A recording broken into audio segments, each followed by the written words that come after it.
자, 그러면 우리 증시가 어떤 상황이었는지 한번 체크 한번 해보도록 하겠습니다. 지금 현재 다행입니다. 어제 뭐 급락하는 흐름을 보였고 3,050포인트를 이탈했는데 일단은 제가 이 공개 방송을 통해서 3,000에서 3,050포인트, 즉 3,050포인트 밑으로 떨어지면은 그때부터 분할 매수 해야 된다 말씀을 드렸는데 다행히 그 예상이 적중이 돼서 좀 좋게 마무리가 되었습니다. 3,107포인트. 일단은 심리적으로 3,100포인트를 지켰다는 부분이 굉장히 중요하고요. 또 코스닥은 지금 현재 이 HLB 등 바이오 섹터에 좀 악재가 있지만 뭐 반도체 섹터나 뭐 여러 섹터들이 순환매하면서 이 코스닥도 잘 지지를 하고 있습니다. 코스닥 시장에서도 마찬가지로 950포인트 이 부분이 굉장히 중요한 자리였는데 965포인트로 마감을 했고요. 그다음에 아까도 말씀드렸듯이 변동성은 굉장히 컸습니다. 하지만 한 주간의 지수는요 오히려 플러스 0.23, 코스닥은 플러스 0.08로 잘 마무리가 되었습니다. 그런데 이렇게 시장의 변동성이 커진 이유는요. 제가 봤을 때는 큰 이슈는 두 가지입니다. 첫 번째는 미국에서 이제 국채금리, 장기 국채금리가 상승을 하면서 이게 금리 인상의 시그널이 오지 않을까 하는 우려감 때문에 이런 부분이 이제 유동성 축소 가능성을 예상을 하면서 시장의 자금이 굉장히 어렵게 전개가 되었습니다. 자, 그리고 두 번째는요. 일단 중국의 인민은행이 유동성을 흡수를 했습니다. 그래서 이 만기 도래한 2,600억 위안, 우리나라 돈으로 44조가 좀 넘는 돈인데 이 유동성을 회수를 하면서 중국 시장도 상승이 잠깐 브레이크가 걸렸습니다. 하지만 중요한 부분은 미국의 국채 금리가 상승을 해도 미국의 연준에서 아직까지는 일단은 금리 인상 및 테이퍼링은 없다. 그래서 이제 유동성 급격한 회수는 없을 것이다. 당분간은 일단은 유동성을 풀면서 이 시장을 지켜가겠다. 이런 의지를 보였습니다. 자, 그리고 우리 개인 투자자분들을 좀 불안하게 만든 요인 중에 하나가 고객 예탁금이 감소했습니다. 그렇다면은 시장을 떠받치고 있는 총알이 부족하다. 이런 인식이 되고 있어서 불안해 하시는데요. 일단은 70조 원, 1월 27일 날 70조 원의 고객 예탁금이 있었는데 빠르게 감소하면서 64조 원대로 내려앉았습니다. 그게 이제 2월 17일이고요. 그러다 보니까 약 6조 원 정도가 줄어들었다. 이렇게 생각을 하니까 시장에서 좀 불안감이 있는데 여러분들 아직도 실타는 많이 있습니다. 64조 원 정도 고객 예탁금이 있으니까 지금은 뭐 우려할 수준이 아니라고 보고요. 자, 그다음에 이게 문제입니다. 우리 연기금이 계속해서 너무 매도를 많이 하다 보니까 이 연기금만의 문제가 아니라 연기금을 추종하는 패시브 자금들 그리고 연기금에서 자산을 넘겨받은 운용하는 이런 투신권들 이쪽에서 계속해서 매도가 나옵니다. 너무 매도가 많이 나오다 보니까 금융 당국이 연기금에 일단은 좀 주의를 준 것 같은데요. 그 부분도 나중에 제가 자세히 또 말씀드리겠습니다. 자, 어쨌든 연기금과 연기금을 추종하는 패시브 자금들이 지속적으로 매도를 냈습니다. 그러다 보니까 우리 국내 증시에 수급 부담이 있습니다. 이런 게 있죠. 싸움을 하는데 한쪽에서 열심히 때리고 있는데 또 한쪽에서 때립니다. 오히려 우리 편이라고 생각했던 쪽에서 열심히 펀치를 날리면 더 밉죠. 지금이 그런 상황인 것 같습니다. 자, 그리고 미국과 중국, 갈등이 지금 부각되고 있습니다. 히토류 수출이 지금 현재 미국과 중국의 이 갈등의 중심에 서 있는데요. 그러다 보니까 히토류 관련주들이 급등하는 흐름을 보였습니다. 일명 테마주죠. 히토류 테마주들이 이번 한 주를 강타했습니다. 자, 테슬라하고 테슬라 앨런 머스크 그리고 페이팔 마스터카드 공통점이요. 이 비트코인 가상화폐를 결제로 인정을 하고 있다. 테슬라가 특히 엄청난 돈을 이 가상화폐 비트코인을 매수하면서 이 비트코인의 자산 가치가 한껏 뛰어 올랐습니다. 이 가상화폐라는 것은 여러분들 말 그대로 가상화폐입니다. 이게 실제 물건을 살 수 없으면 아무 의미가 없는데 테슬라의 전기차를 이 가상화폐로 살 수 있다. 즉 비트코인을 살 수 있다. 이런 부분이 시장에서 부각이 되면서 이 자산 가치로 인정을 받기 시작했습니다. 즉 부동산이 아니라 디지털 자산이죠. 네, 그런 부분 때문에 이 비트코인은 당분간 우상향 흐름이 예상이 되고 있지만 지금 과열 논란도 있습니다. 그래서 일단은 자산 가치로 인정받았다는 그 부분만 체크하시면 될 것 같습니다. 항상 과열이라는 얘기는 있으니까요. 자, 중요한 부분은 이제 지금 현재 IT 수요가 증가하고 있고 전기차가 확대되고 있습니다. 그러다 보니까 자동차용 반도체 예를 들어서 그 칩이나 그리고 또 전력 반도체 이런 쪽이 지금 쇼티지 공급 부족이 있는데요. 그동안 코로나 때문에 자동차가 팔리지 않다 보니까 이 그 생산성도 굉장히 안 좋고 그리고 단가가 안 맞는 차량용 반도체를 생산을 않고 이 파운드리 쪽에서는 돈이 되는 IT 쪽 스마트폰용 시스템 반도체나 이런 전력 반도체 칩 이런 부분을 좀 생산을 한 것 같습니다. 자, 중요한 것은 이 IT 수요가 증가하고 전기차 확대가 되면서 차량용 반도체 수요가 늘어나고 있습니다. 여기에 덧붙여서 MLCC도 수요가 늘어날 수 있다 이런 부분을 말씀을 드리고 싶고요. 그러다 보니까 차량용 반도체 관련주들 급등락이 있었고요. 또 어제 SK 하이닉스 높은 상승률을 보였죠. 그래서 일단은 제가 봤을 때는 이 반도체 섹터는 올해 슈퍼사이클에 진입을 했기 때문에 조정이 과하게 나왔다면은 여러분들 관심을 가지셔야 된다고 저는 생각합니다. 자, 그리고 이제 아시아 증시가 있는데요. 일단은 이 중국의 상해 지수, 대만의 각권 지수. 네, 저는 대만 각권 지수가 부럽습니다. 왜 그러냐면은 우리나라하고 이제 자동차나 조선 쪽, 중화학 쪽 빼고는 IT 섹터는 대만하고 좀 비슷합니다. 그런데 대만의 각권 지수는 연속적으로 상승을 했고요. 우리 시장은 또 박스피가 되었습니다. 이 박스피를 예전에 2,000포인트에서 박스피였는데 이제는 3,000포인트대에서 지금 박스피를 이루고 있습니다. 좀 부럽습니다. 그런데 제가 왜 이 중국 상해 지수하고 대만 각권 지수를 얘기하냐? 이 두 중국과 대만 시장이 무너지지 않는 한 우리 시장도 이 하단 지지력이 좀 강하다. 그래서 제가 공개 방송을 통해서 3,000포인트를 3,50포인트를 이탈할 때 걱정하지 마시고 3,050포인트 이하에서는 분할 매수를 해야 된다. 이렇게 말씀을 드렸습니다. 그래서 그 부분이 좀 적중해서 좀 다행이고요. 그러다 보니까 현재 우리 증시만 기관들, 옆에서 말리는 시누이 기관들이 매도하면서 우리 증시만 수급 영향으로 변동성이 확대되고 있습니다. 자, 원달러 환율은 1,105원대이기 때문에 원달러 환율 부분에서는 현재 문제가 없고요. 또 위안화도 마찬가지입니다. 위안화도 달러 대 6.4위안. 예전에는 7위안까지 올라갔었는데 지금은 그 위안화도 좀 바닥권에서 안정세를 이루고 있습니다. 이렇게 위안화가 바닥권에서 안정세를 이루면요. 아시아의 그 통화, 즉 신흥국 쪽으로 자금이 아직 이탈하지 않고 머물러 있다. 이렇게 보시면 될 것 같습니다. 자, 그래서 아시아 환율 시장도 안정세를 이루고 있다. 그래서 지금 이렇게 쭉 설명하는 것은 여러분들 주가가 이 지수가 이렇게 올라가다 떨어지더라도 하방 경직성이 있다. 너무 걱정 안 하셔도 된다. 이런 부분을 말씀드리기 위해서 계속해서 설명을 드리고 있습니다. 그래서 우리 시장은 어떻게 보셔야 되냐? 작은 박스권 내에서 변동성이 확대되고 있다. 박스권은 작습니다. 그런데 변동성이 너무 심해서 이 한 주 동안 들었다 놨다. 네, 여러분들 마음과 제 마음을 들었다 놨다 하는 이런 작은 박스권 내에서 변동성이 심해지고 있다.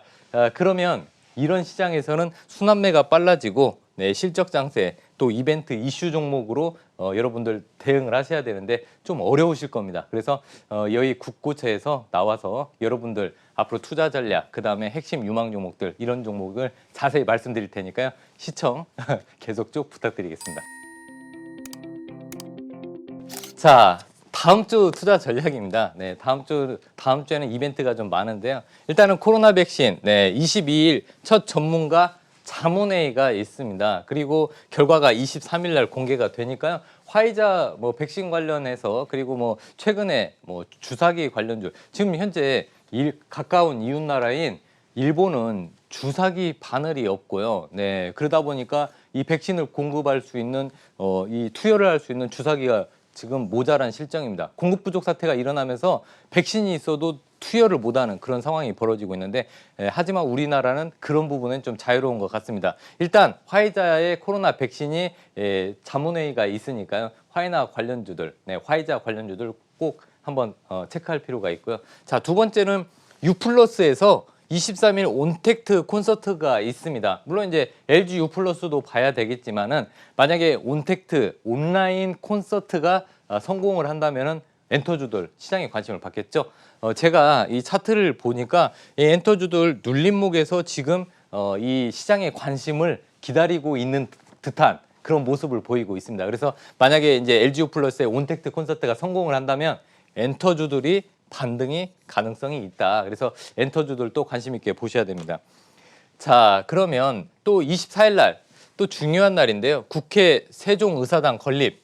네, 지금 현재 국회가 세종시로 이전할 가능성이 높아지고 있습니다. 그래서 이 국회 세종의사당 건립 부분에 대해서 이 국회법 일부 개정안 공청회가 있습니다. 공청회가 이 공청회가 있으면은 또 세종시 관련주들 시장에 또 관심을 받겠죠.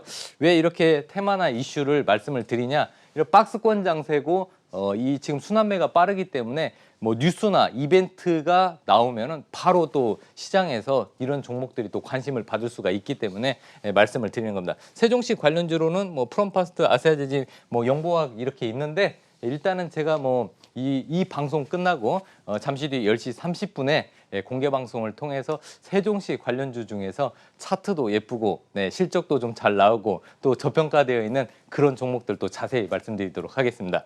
자, 그다음에 가덕도 특별법.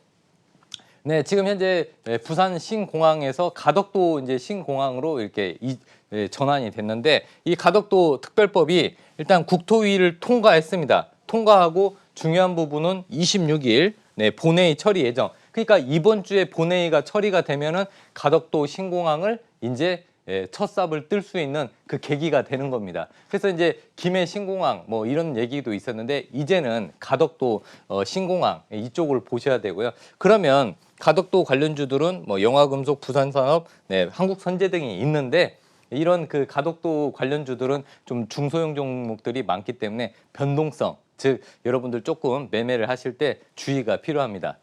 자, 그 다음에 아스트라제네카 백신이 26일부터 접종이 시작됩니다. 드디어 우리나라도 접종이 됩니다. 그래서 코로나 관련해서 이 공포감이 아스트라제네카 백신 접종이 시작이 되면은 뭐 큰 문제가 없지 않을까, 이제 좀 마음에 좀 안정이 되지 않을까 이렇게 생각이 되고 있고요. 그다음에 중요한 거는 이제 화이자. 화이자 같은 경우는 예방률이 96%, 7% 이렇게 나오고 있는데 이 백신이 지금 이제 58,500명분. 아직은 좀 미약하지만은 그래도 58,500명대의 이 백신이 우리나라에 입고가 됩니다. 인천공항 첫 반입이 되고요. 그래서 이제 화이자 이슈가 다음 주에는 좀 부각이 될 것 같고요. 콜드체인 뭐 그리고 주사기 관련주들 한번 체크하실 필요가 있습니다. 다만 그동안 이런 종목들은 변동성이 크기 때문에 트레이딩 전략으로 접근하시는 게 좋을 것 같습니다. 자, 그리고 26일 날 K 뉴딜 지수 첫 정기 변경이 있습니다. 물론 이제 이미 반영한 종목들도 있는데 그래도 이제 26일 날 K 뉴딜 지수가 변경이 되니까요. 자, 여러분 편입 종목 한번 잠깐 한번 보시죠. 그래서 카카오게임즈, 솔브레인, LNF, 신풍지약, 뭐 녹십자, 에이스테크, 알서포트, 넵튠 이런 종목들이 신규 편입이 됩니다. 그래서 여러분들 체크하실 거는 뭐 솔브레인 관심 있게 보시고요. 또 LNF도 좀 관심 있게 보시면 될 것 같습니다. 그리고 카카오게임즈, 게임주 중에서 최근에 뭐 상승 흐름이 좋죠. 그래서 이런 그 수급적인 부분도 체크하면서 이런 그 K 뉴딜 지수 변경 종목들 좀 자세히 볼 필요가 있습니다.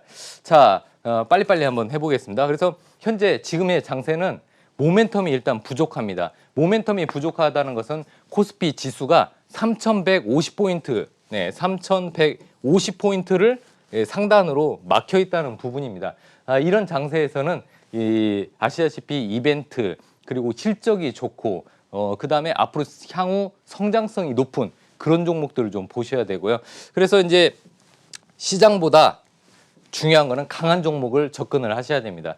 그리고 이제 채권 금리가 상승 가능성이 있기 때문에 자, 유동성 장세는 이제 거의 이제 끝났다고 보시면 됩니다. 유동성 장세에서 가장 혜택을 많이 본 섹터가 어딘가요? 그렇죠. 바이오 섹터입니다. 일단 바이오 섹터는 5월까지는 이벤트가 없기 때문에 바이오 섹터 투자는 좀 주의하실 필요가 있고요. 실적이 일단 좋은 종목. 그다음에 이벤트. 아까 말씀드렸던 뭐 가덕도부터 여러 가지 이벤트가 있습니다. K 뉴딜 지수 변경도 있고요. 네, 그래서 이런 이벤트들을 그리고 그 세종시 국회가 세종시로 또 이전할 가능성도 있기 때문에 이런 세종시 관련주 이벤트를 여러분들 집중하실 필요가 있습니다. 자, 그래서 지금 현재 꼭 봐야 될 섹터는 네, 반도체 관련주 계속해서 보셔야 되고요. 2차 전지, 네, 그리고 전기차 부품주. 이거는 이제 미래 성장성을 담보하기 때문에 이런 쪽은 꼭 체크를 하실 필요가 있습니다. 그리고 중국 소비재 관련주. 네, 지금 현재 중국의 소비가 지금 살아나고 있습니다.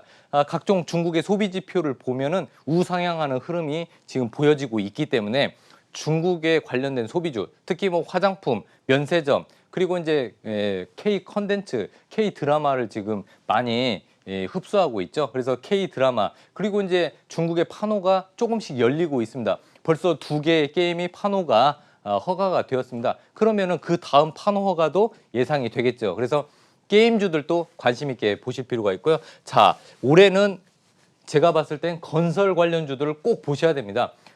정부가 대규모 주택 건설 83만 호를 전국에 공급을 합니다. 이 대규모 주택 건설이 향후 2년간, 3년간 계속 공급이 되기 때문에 건설주들 보셔야 되고요. 이 건설을 하기 위해서 필요한 시멘트, 그다음에 철근 이런 것들 필요하죠. 그러니까 시멘트나 건자재 관련주들 계속 보실 필요가 있습니다. 저번에 말씀드렸던 페인트 관련주들도 보셔야겠죠. 자, 그다음에 정치 테마주. 네, 지금 현재 보궐선거가 지금 현재 코앞에 다가왔기 때문에 정치 테마주들도 관심 있게 보시고요. 또 정책 테마주. 이 후보들이 여든 야든 그 정치인들이 내세우는 정책들 유심히 체크하실 필요가 있습니다. 그리고 이벤트 종목들 계속 체크해야 되는데 이 쿠팡 관련주들은 제가 무려 한 달 전에 쿠팡 관련주들 볼 필요가 있다. 나스닥 상장 이슈가 있다. 이렇게 말씀을 드렸는데 그 부분에 아시다시피 동방도 급등이 나왔고요. KTH도 급등이 나왔습니다. 그래서 여러분들 이런 이벤트가 있는 종목들. 근데 지금은 좀 늦었습니다. 이런 것들은 늦었고 네, 히토리 관련주 늦었습니다. 그냥 이런 것들은 그동안 이벤트 얘기를 했고 그 이벤트들이 이번에 적중했다. 이 정도로 보시면 되고 앞으로 다음 주에 아까 말씀드렸던 그 전략 속에 들어있는 이벤트 관련주들을 체크하실 필요가 있습니다. 자, 중요합니다. 이거.